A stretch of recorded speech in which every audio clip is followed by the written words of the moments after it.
નામ પૂછો. બળવંતભાઈ, બોલો હવે આમાં તમને શું શું ફાયદા થયા છે? આ વાત કરો. સારી છે, પીડા શોષી છે, બરાબર.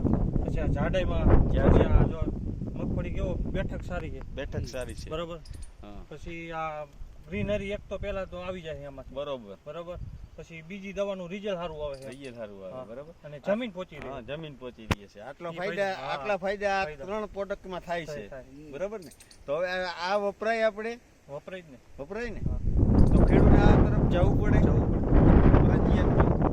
તો આપણા ભાઈઓ જે છે, બધા ભાઈઓ છે આપણા ખેડૂત, બરાબર, આ તરફ કરે તો એને ખર્ચો પણ ઓછો લાગે અને ઉત્પાદન વધે, જમીન સુધરે. જમીન સુધરે. આ મોટા ફાયદા છે બધા. હમ. તો હવે ખેડૂત ભાઈઓને આ તરફ જવું પડે. તમારા મિત્રો પણ ઘણા છે, બધા આવી ગયા છે આ તરફ. તમને જોઈને મિત્રો મને જોઈને લેવા માંડ્યા, આવી એવું ગયા છે નથી. ને?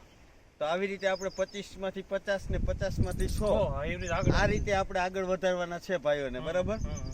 એટલે આ ખોટા માર્ગે દોરાય નહીં અને આ તરફ વધતા જાય. જો આ હતા આપણા દિનેશભાઈ ધાણજા અને કાંતિભાઈ ધાણજા. આ પૂરી ટીમ સાથે બળવંતભાઈની આજે મુલાકાત લીધી અને ઓર્ગેનિક ખેતી કઈ રીતે કરી શકાય અને ધીરે ધીરે રાસાયણિક છોડી અને ઓર્ગેનિક તરફ વળી શકાય એની પૂરી માહિતી આજે આપણા દર્શક મિત્રોને બળવંતભાઈ ચરણવા ગામના વતની છે, પોતે રાજપૂત છે. તો એક ધન્યવાદ છે એવા વીર પુરુષને કે જેને એક ખેતીને મલ્ટીપ્લાય ટેકનિક દ્વારા ઓર્ગેનિક ખેતી તરફ વળવાનો એક પ્રયાસ કર્યો અને ગામના દરેક લોકોને એક પ્રેરણા આપી.